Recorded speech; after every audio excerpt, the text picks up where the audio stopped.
मैं अभिषेक स्वागत करता हूं आपका हमारे इस नए वीडियो में। इस वीडियो में हम कोऑर्डिनेट ज्योमेट्री के जो बेसिक क्लास है उनका कुछ रिवीजन करेंगे और आज हम विभाजन सूत्र से संबंधित सवालों को, विभाजन सूत्र का फॉर्मूला कैसे आया, इन चीजों को देखेंगे। ठीक है, तो हम चाहते हैं कि पहले का हम लोग कुछ रिवीजन कर लें।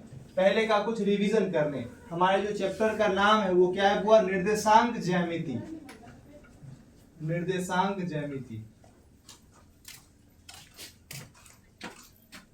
आइए,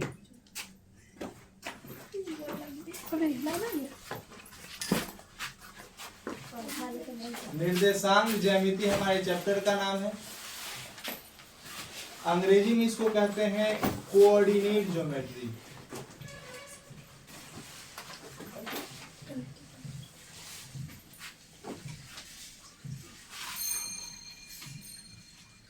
कोऑर्डिनेट ज्योमेट्री बहुत आसान चैप्टर है, बहुत हल्का चैप्टर है।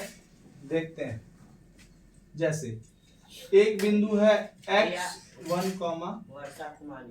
y1, एक बिंदु है x2, y2। हमें इन दोनों बिंदुओं के बीच के डिस्टेंस को फाइंड करना है। इन दोनों बिंदुओं के बीच के डिस्टेंस को क्या करना है?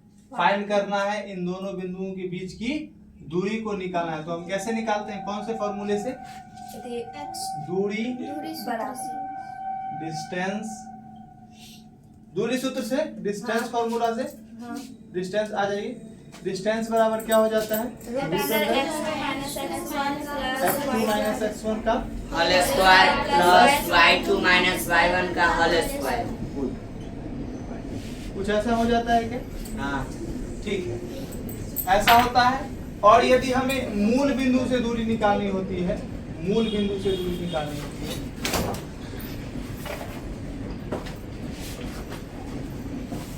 बिंदु से दूरी का फॉर्मूला क्या हो जाता है? √x² plus y²। √x² plus y²। हमने ये सीखा। और उसके बाद हमने ये सीखा कि दूरी सूत्र से किसी भी तीन बिंदुओं को संरेख कैसे सिद्ध किया जाता है। दूरी सूत्र की सहायता से तीन बिंदुओं को संरेख कैसे सिद्ध किया जाता है। ठीक है, इन चीजों को देखा। जैसे तीन बिंदु संरेख कब होता है? पहला बिंदु, दूसरा बिंदु, तीसरा बिंदु। ये बिंदु A है, ये B है और ये C है। ये संरेख कब कहलाता है? जब ये तीनों बिंदु एक सीध में होता है, एक रेखा पर होता है। मतलब जब ये तीनों बिंदु एक रेखा पर होगा तब हम क्या कहेंगे? ये तीनों बिंदुएं संरेख हैं, कोलिनियर पॉइंट्स हैं। कब? जब ये तीनों बिंदुएं एक ही रेखा पर हो। तो इनको बनाने का, इनको सिद्ध करने का एक तरीका ये होता था कि हम पहले AB निकालते थे। ठीक है, फिर क्या निकालते थे? फिर BC निकालते थे।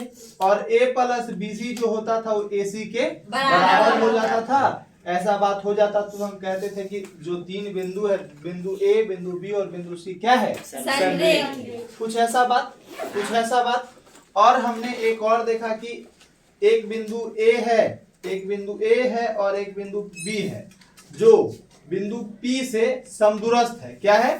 समदूरस्थ है। तो हम ये दूरी और ये दूरी दोनों क्या है? बराबर है। मतलब यदि यहाँ पर P है तो AP बराबर है PB के। तो यहाँ से कुछ हमें संबंध बताना होता था, या ऐसा कभी होता था कि कभी K का मान निकालना होता था। याद है? हम दोनों दूरियों को क्या कर देते थे?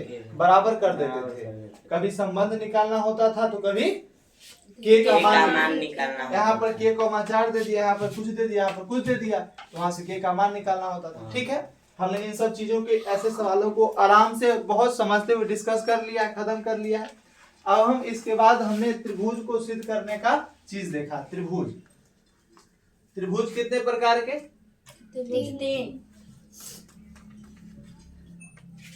त्रिभुज 3 प्रकार के। पहला प्रकार समबाहु त्रिभुज। किसी त्रिभुज को समबाहु त्रिभुज कब कहेंगे हम? जब AB बराबर हो जाए BC के और BC बराबर हो जाए AC के। ऐसा बात हो जाएगा तो हम क्या कहेंगे? त्रिभुज कौन सा त्रिभुज है? Equilateral triangle. दूसरा समद्विबाहु त्रिभुज। समद्वि बाहु, इसमें कोई दो भुज आपस में बराबर होगा, कोई दो भुज आपस में क्या होगा बराबर। और तीसरी भुजा के बराबर नहीं होगा। कोई ये दोनों भी हो सकता है, ये दोनों भुजा भी तो आपस में बराबर हो सकता है, ये ए बी के बराबर नहीं होगा। या फिर ये दोनों भुजा तो भी आपस में बराबर हो सकता है, ये तो हो गया।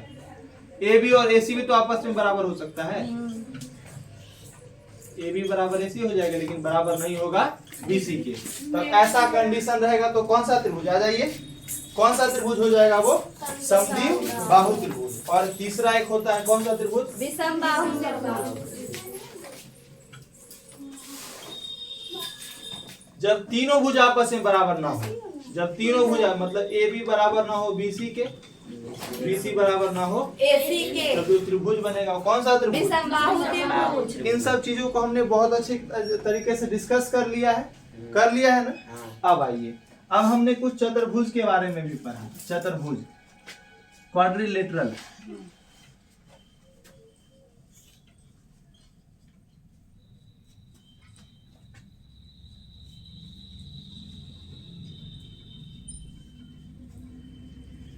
क्वाड्रिलेटरल चतुर्भुज कितने प्रकार के, पहला समचतुर्भुज,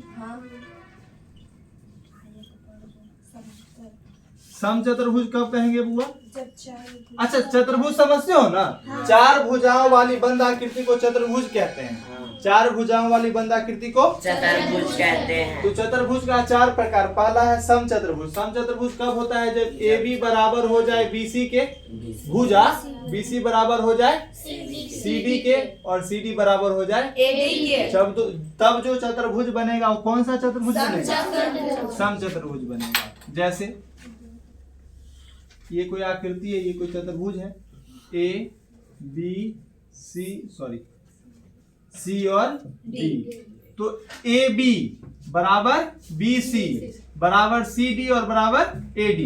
लेकिन इसमें खास इसका जो विकर्ण होता है वो बराबर नहीं होता है, मतलब ए सी बराबर नहीं होगा किसके, BD के। तो ऐसा बात होगा तो कौन सा चतुर्भुज होगा, समचतुर्भुज। दूसरा हमने वर्ग पढ़ा है, स्क्वायर।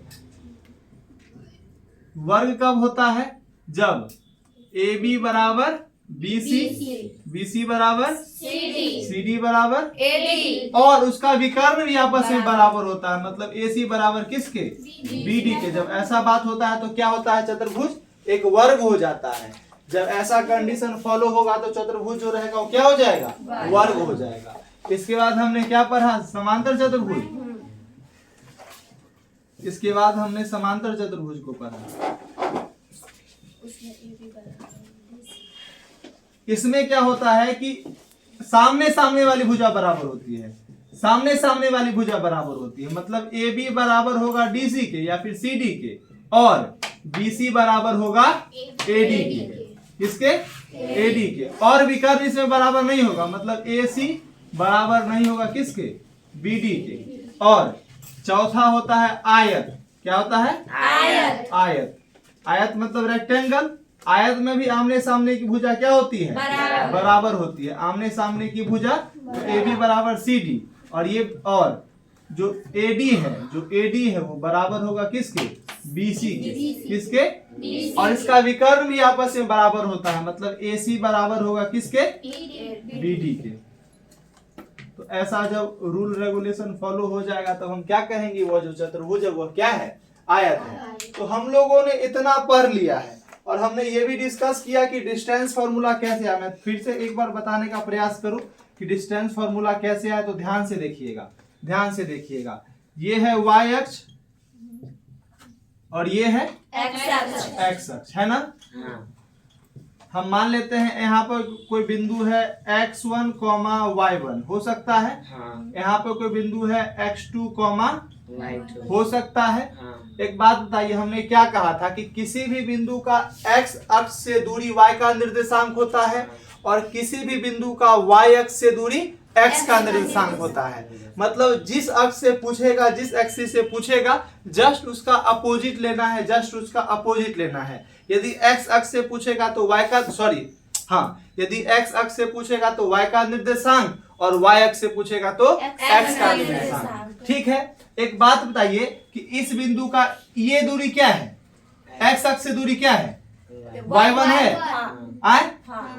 इस बिंदु का y अक्ष से दूरी क्या है? x1। ठीक उसी प्रकार इस बिंदु का x अक्ष से दूरी क्या है? x अक्ष से कितना ऊंचाई पर? y2 ऊंचाई पर है। और y अक्ष से कितना दूरी पर? समझ में आई ये बात? मैं ये बताने का प्रयास कर रहा हूं कि दूरी सूत्र आया कहां से, आखिर कहां से आया दूरी सूत्र, हम ये बताने का प्रयास कर रहे हैं। एक बात बताइए, यहां से इसको हम मिला दे। अब देखिए ये पूरा क्या है? देखो ये पूरा क्या है? पूरा क्या है? x2। इतना क्या है? x1। ये वाला चीज क्या होगा? x2 माइनस x1 होगा। अरे पूरा x2 है, इतना x1 ये निकालना है तो पूरा में से इतना घटा देंगे तो ये वाला चीज नहीं निकलेगा। तो ये क्या है? x2 minus. समझ में आया है? अब ये पूरा बताइए क्या है? पूरा क्या है? यहाँ से यहाँ तक क्या है? तो ये जो होगा, ये जो डिस्टेंस होगा बुआ, ये जो डिस्टेंस होगा ये वाला, ये y2 माइनस y1 होगा। क्या कहते हो? अरे ये जो डिस्टेंस, ये पूरा है y2, यहाँ से यहाँ y1, तो ये वाला डिस्टेंस y2 माइनस y1 नहीं होगा? होगा कि नहीं? अब यहाँ पे देखिए 90 डिग्री का कोण बन रहा है। हमें ये दूरी निकालना है। ये दूरी ध्यान से देखिए, तो ये दूरी निकालना है। इसको a मान ले, इसको b मान ले। यदि a b निकालना है तो ये क्या है? इसको o मान लेते हैं। तो हम देखते हैं त्रिभुज AOB में, इसको देखिए इस त्रिभुज को, है ना? देखिए ये 90 डिग्री का कोण है। तो हम जानते हैं कि समकोण त्रिभुज में पाइथागोरस प्रमेय लगता है, मतलब कर्ण का वर्ग लंब के वर्ग और आधार के वर्ग के जोड़ के बराबर होता है। किसी भी समकोण त्रिभुज में बड़ी भुजा का वर्ग अन्य दो छोटी भुजाओं के वर्गों के योग के बराबर होता है। यही है पाइथागोरस प्रमेय। किसी भी समकोण त्रिभुज में पाइथागोरस प्रमेय लगता है जब कोई एक कोण 90 डिग्री हो जाता है तो 90 डिग्री के सामने वाली भुजा कहलाती है कर्ण। तो कर्ण का जो वर्ग होता है, मतलब BC का AB का जो स्क्वायर होगा, AB का जो स्क्वायर होगा वो बराबर होगा AO के स्क्वायर और BO के स्क्वायर के। ये बात होता है। ये कहां से आया है? पाइथागोरस प्रमेय से। पाइथागोरस प्रमेय से। अब बताइए AB क्या है? AB हमको निकालना है। AB तो दूरी है, AB दूरी है। AO क्या है? AO x2 माइनस x1 का होल स्क्वायर। BO क्या है? BO y2 माइनस y1 का होल स्क्वायर, क्योंकि फॉर्मूला में स्क्वायर नहीं है। अब देखिए स्क्वायर जब बराबर को स्क्वायर गया तो रूट, तो x2 माइनस x1 का whole square plus y2 minus y1 का होल स्क्वायर, और स्क्वायर जब बराबर को स्क्वायर गया तो रूट। तो ये क्या निकल गया? Distance formula. डी कहां से आया? हमने इस चीज को बताने का प्रयास किया। हमने फिर से पहले एक बार और बताया था। हम आपको इतना बार बताएंगे, इतना कि आपको याद आ जाएगा। अब हम यदि आपको कह दें कि दूरी सूत्र को सिद्ध किया जाए तो आप शायद कर लीजिएगा। ठीक है, इतना बात आप लोग पढ़ चुके हैं। मन है तो नोट कर लीजिए, फिर इसके आगे बढ़ते हैं। समझ में आया है? चलिए अब हम देखते हैं विभाजन सूत्र, सेक्शन फॉर्मूला। विभाजन सूत्र क्या होता है?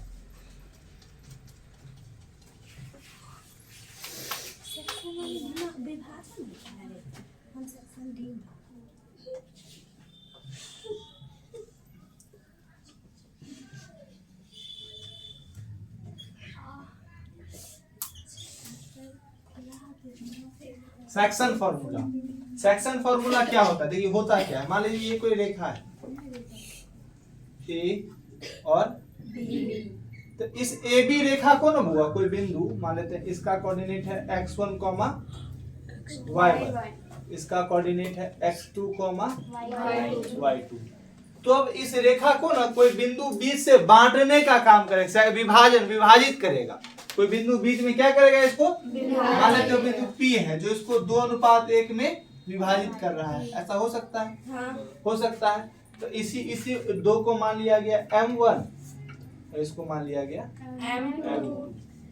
तो इसका एक फॉर्मूला होता है विभाजन सूत्र कि यदि हमको PXY यदि है, P यदि क्या है? XY, तो XY का कोऑर्डिनेट निकालना होता है। तो XY बराबर क्या होता है? M1 x2 plus M2 x1 upon M1 plus M2 comma M1 y2 plus M2 y1 upon M1 plus M2। ये फॉर्मूला होता है, बहुत आसान है। M1 x2 plus M2 x1 upon M1 plus M2 M1 into y2 plus M2 m1 into y2 plus m2 into y1 बट्टा m1 plus m2। बहुत आसान formula, बनाओगे सवाल तुरंत समझ में आ जाएगा। ठीक है, m1 x2 plus m2 x1 upon m1 plus m2 और m1 y2 plus m2 y1 upon m1 plus m2। ये किसका फॉर्मूला है?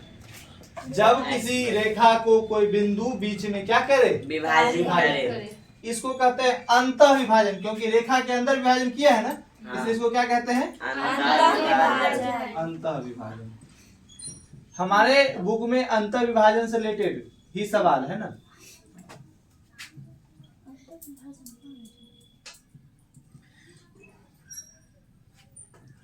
बाह्य विभाजन भी होता है, मतलब ये रेखा है तो रेखा के बाहर विभाजन होता है। तो क्या ये जो फॉर्मूला है, क्या इसको हम सिद्ध करने का प्रयास करें? समझ में आएगा तुम लोगों को? प्रयास करते हैं ना, प्रयास करने से क्या नहीं होता है। सही बात। बताए थे ना एक बार, प्रयास कर रहा था आदमी उसका शादी शादी करने का ही प्रयास कर रहा था, शादी हो गया उसका। ये है y अक्ष और ये है x अक्ष। कोई दिक्कत इस बात में? नहीं। दिक्कत होगा भी तो यही होगा। ये है मूल बिंदु 0,0। मान लेते हैं यहाँ पर कोई बिंदु है x1, y1। यहाँ पर कोई बिंदु है x2, y2। कोई रेखा है जिसको बिंदु P जो है x, y है, जो m1 रेशियो m2 में क्या कर रहा है? विभाजित कर रहा है। क्या कर रहा है? ठीक है।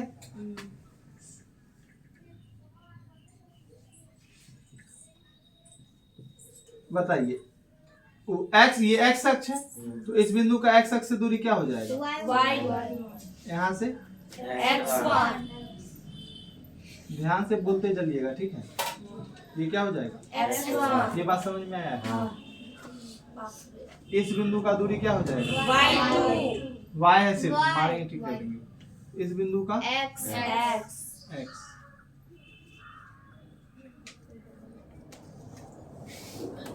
क्या हो जाएगा? x। और फिर इस बिंदु का y2। और इस बिंदु का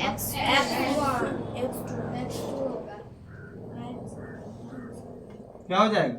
x2। क्या ये बात समझ में आया? आए? इसको यदि हम मिला दे, इसको यदि हम मिला दे, त्रिभुज बन गया 90 डिग्री। ठीक है, इसको हम A मानते हैं, इसको हम B मानते हैं, इसको C मानते हैं, इसको D मान लेते हैं। किसी को कोई दिक्कत होगा? नहीं। मान सकते हैं। मानने के लिए हम कुछ भी मान सकते हैं, आप भी कुछ भी मान सकते हैं। मानने के लिए आप खुद को गधा भी मान सकते हैं, किसी को, हमको तो कोई दिक्कत नहीं है, मान सकते हैं। ठीक है, अब देखिए, अब देखिए, क्या ये दोनों एंगल बराबर है? बराबर है। ठीक है, अब देखिए, और ये एक समांतर रेखा है। ये क्या है? समांतर रेखा। और ये भी क्या है? समांतर रेखा। तो हम जानते हैं कि समांतर रेखा में जो संगत कोण होता है, ये यदि ये एक तिर्यक रेखा है तो ये कोण और ये कोण आपस में क्या होगा? बराबर। क्या होगा बुआ? बराबर होगा। ठीक है, अब देखिए, त्रिभुज में चलते हैं, ध्यान से देखिएगा। त्रिभुज ए डी और ये क्या है? पी ना, यहाँ पर पी है बुआ, यहाँ पर क्या है? पी। तो ए डी पी में, ध्यान से समझिएगा, त्रिभुज ए डी पी में, ए डी पी में तथा बी सी पी में, त्रिभुज बी सी पी में। ठीक है, एंगल सी और एंगल डी 90 डिग्री है। मतलब एंगल डी बराबर एंगल सी बराबर कितना डिग्री? 90 डिग्री। और ये एंगल और ये एंगल आपस में क्या होगा?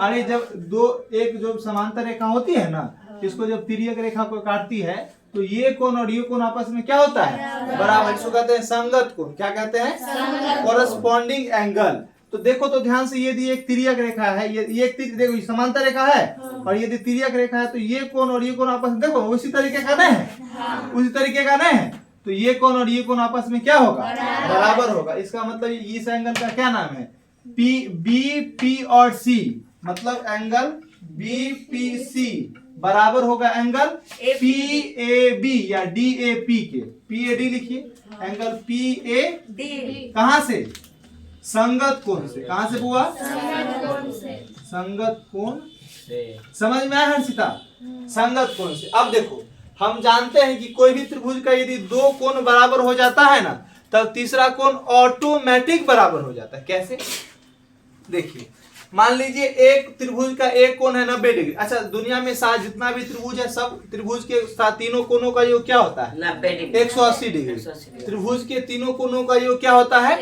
180 डिग्री। यदि पहला कोण 90 डिग्री है और दूसरा कोण यदि 45-45 दोनों में है, तो तीसरा कोण क्या होगा, 45-45 ही होगा।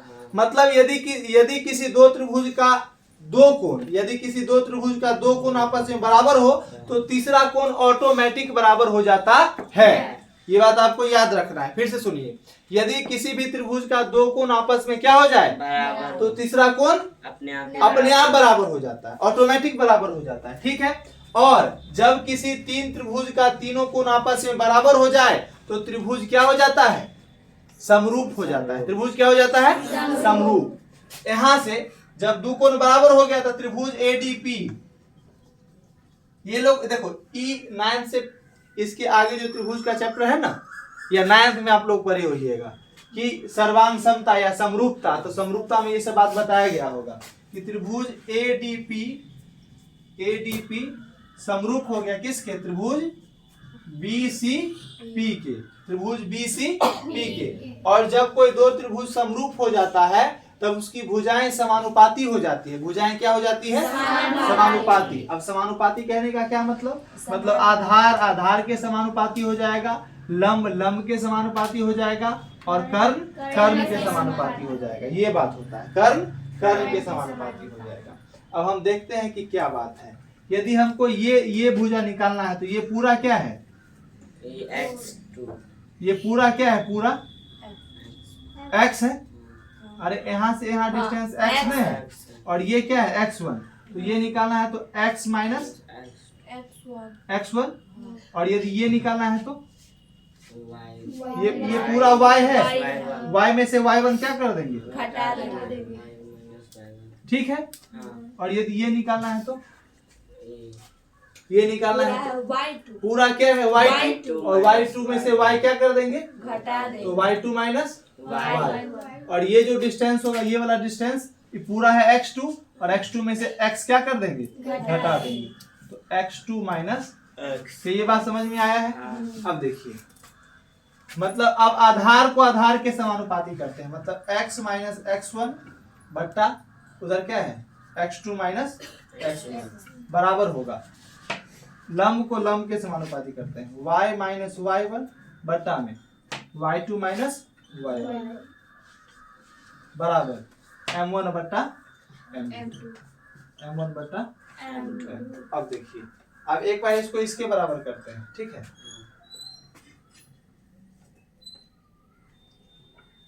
देखिए, इसको इसके बराबर करते हैं, x माइनस x1 बट्टा x2 माइनस x1 बराबर हो गया m1 कॉमा m2 के, m1 कॉमा m2 के, ठीक है। अच्छा,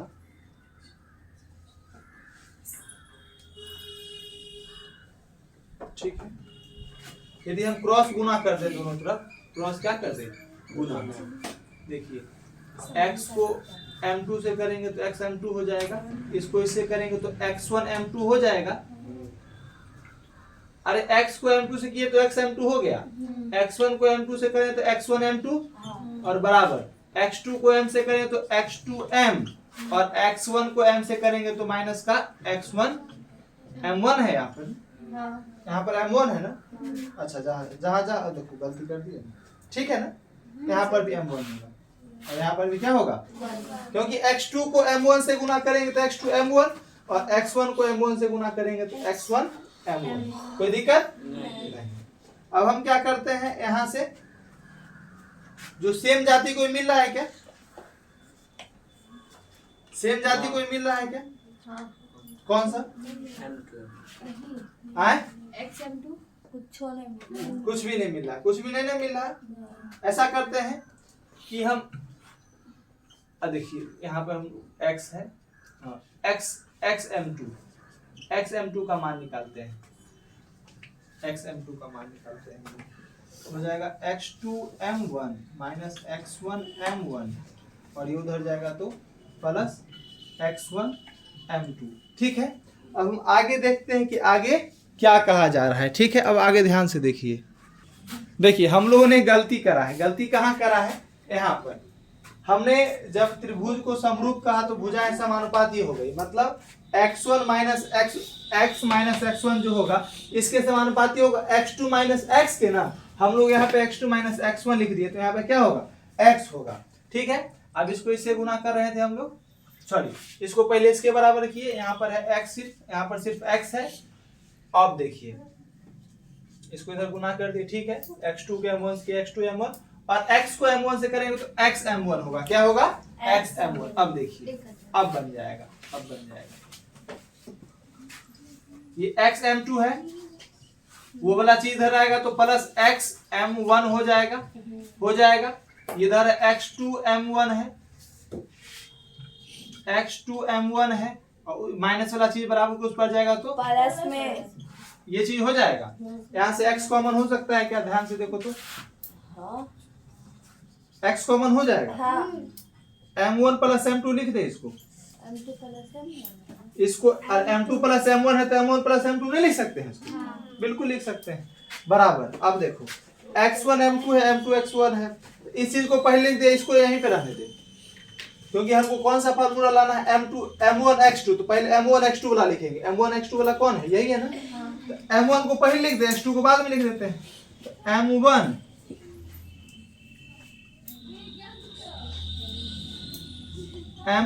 x2 और प्लस m2 x1। देखो ना m1 x2 प्लस m2, कोई दिक्कत?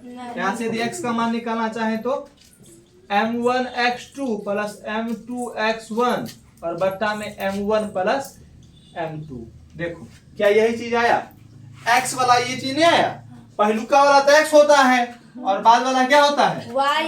तो x का मान आ गया है। देखो तो x का मान क्या वही आया जो हमने फॉर्मूला में लिखा था? आ जाइए, क्या x का मान वही आया जो हमने फॉर्मूला में लिखा था?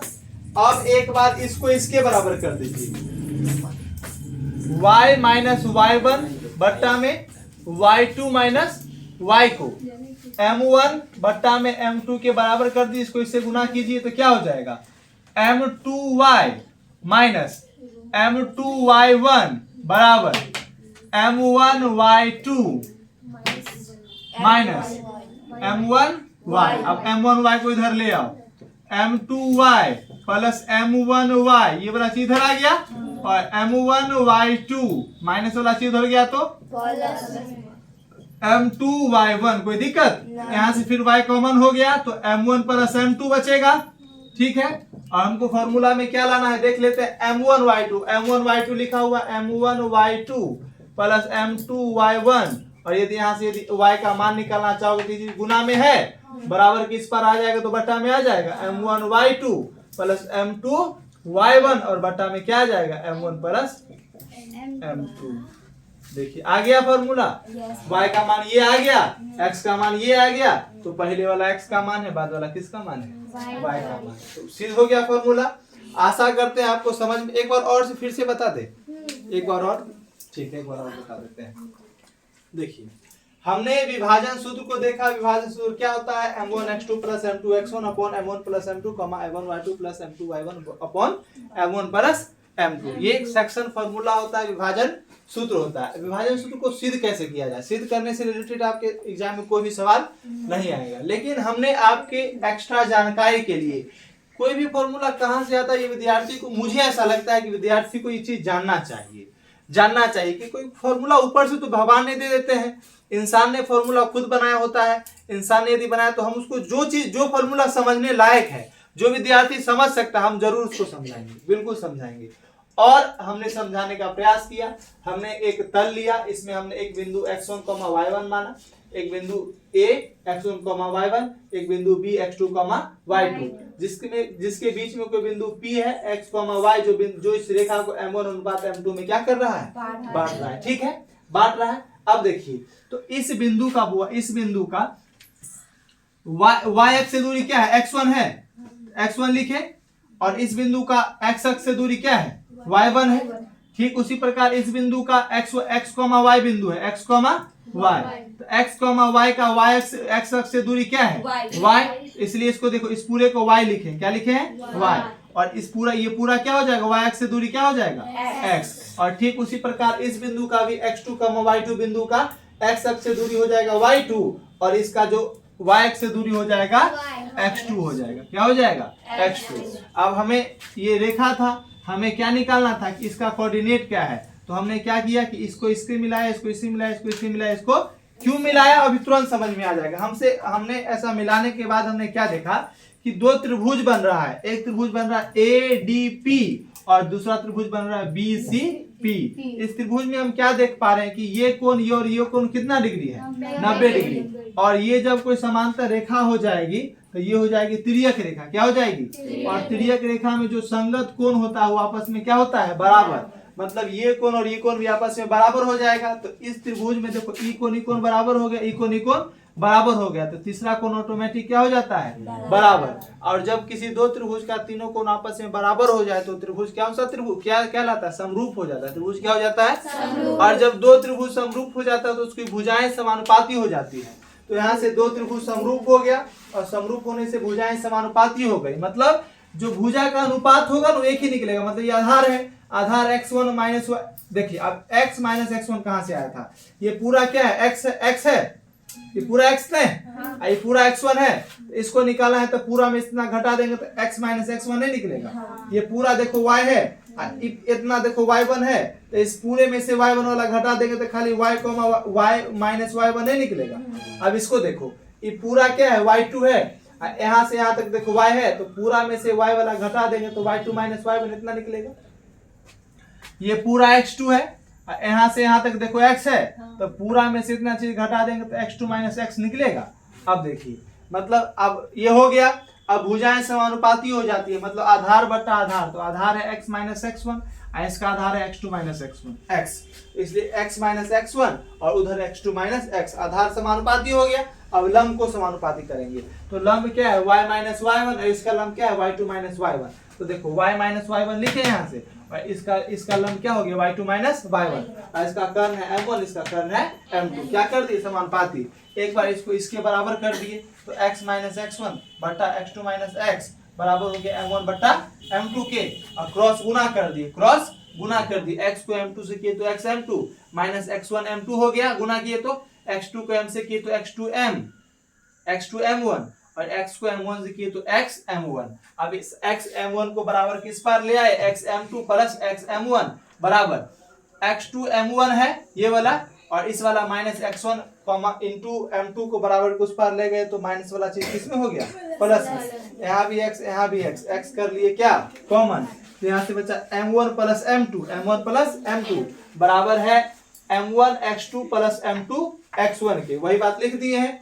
और जब ये गुना में था तो बराबर किस पर आ गया, तो बट्टा में, और जैसे ये किए हैं वैसे ही एक बार जब y वाला को इसके बराबर कर देंगे तो ये वाला फॉर्मूला आ जाएगा। ठीक है, आशा करते हैं आपको समझ में आया होगा। अब इससे रिलेटेड कुछ सवाल को देखते हैं, जल्दी से नोट कीजिए।